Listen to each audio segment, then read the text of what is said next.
This is my 79 White Western Star with an 8V71 two-stroke Detroit diesel. In a minute here I'm going to talk about kind of how the two-stroke diesels work, because they do have oil in the crankcase, unlike a smaller two-stroke where the air fuel runs through the crankcase and up. These don't do it that way, so I'll talk about that in a minute. I'll show you the truck again for anybody that's new. I bought it for pretty much scrap value, but it is mostly operational. I got a flat tire. Oh, not that one. Got her loaded right up. No gate, so I might build a gate. We'll see. This is the backup alarm. So how this works is there's a weight in there. When you're going forward, it doesn't make any noise, but when you go backwards, the weight kind of swings around and hits the bell. So as I'm backing up, you kind of hear the ding, ding, and so on. Pretty old school, but it works. This is a hydraulic tank for the dump box, PTO, air brakes. I think that hub leaks. Keep filling it up, and so it's low. So we'll get this hood unlatched. Already unlatched. I did kind of fix this hood. It used to be a lot worse than it is now. I put a new starter on it. I can talk about that a little bit too. So, this is the Supercharger in the valley here. As you see, standard V8, 4 on each side. And, something took a big crap right on top of the valley pan. I should wash this thing one day. So, this is an 8V71 Supercharger. So Superchargers, you see like a 671 blower or something like that on a car. It originally probably came off of Detroit. You kind of see the Detroit symbol there. I think it gives you 316 horsepower at 2300 RPM, 568 cubic inches of displacement. So it's 71 cubes per hole, 8 holes. Big old girl. So how the two-stroke works on this is your injectors and stuff are all in the head, and it directly injects in the cylinder. And what the Supercharger does is the Supercharger provides your scavenging, and it pushes the air through the sides of the cylinder and then up into the combustion chamber. So when the piston is down, the piston will come down and it'll open up these ports in the side of the liner, and that's when the fresh air will come in, and your exhaust valves will be open at that time to let the air out.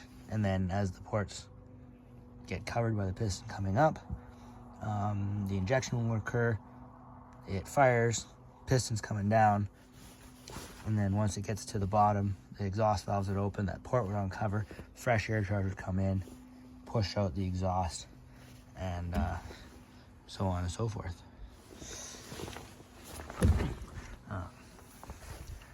Just kind of neat, because then, I mean, the advantage is then you fire every single time the piston comes up, whereas a 4-stroke only fires every other time. Unfortunately, the 2-strokes aren't quite as efficient as a 4-stroke, so you don't get double the power, even though you're firing twice as often. If you did, it'd be nuts, but you do get more power than you would with a say a 4-stroke diesel of a similar size.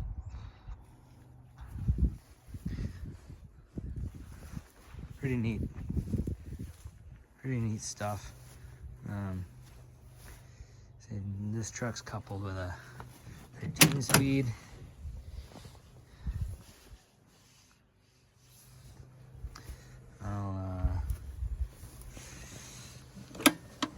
might as well see if she, let's see if it has oil first, and then we'll fire it up.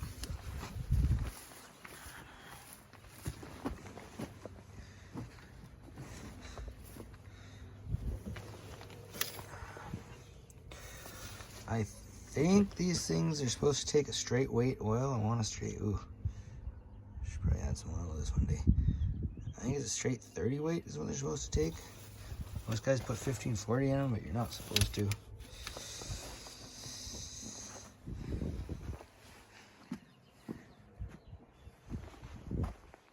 Oh, maybe insert some video from running it the other day. I won't fire it up when it's that low on oil. I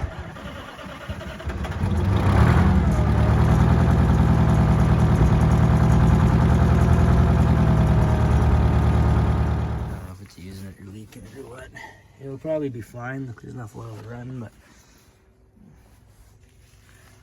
don't really want to risk it.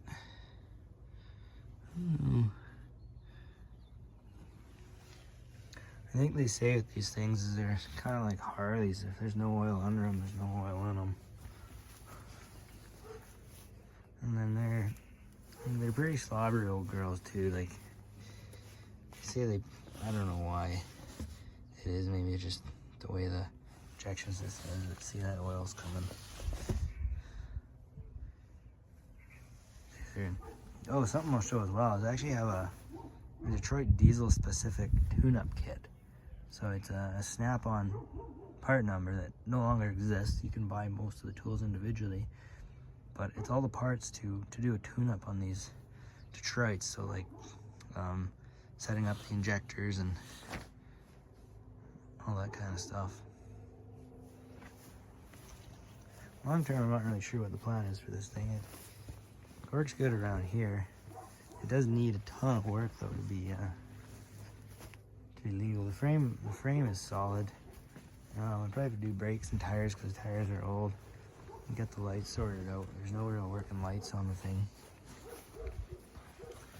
I think originally it would have had a series parallel switch in it, which a series parallel switch means you have 4 batteries, and there's a switch that runs 24 volts for just the starter, but then everything else runs on 12.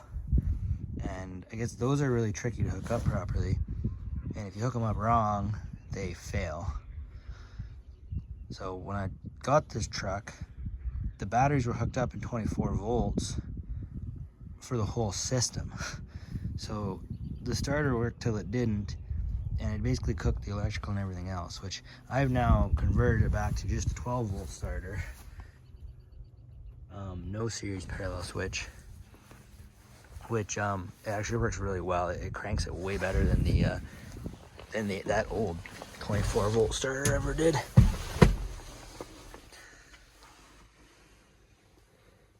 Anyway, kind of neat. I'll make a video of running the thing pretty soon here, and I'm gonna move some dirt around. Thanks for watching as usual. So this is the diesel, snap-on diesel tune-up set I was talking about. Oh.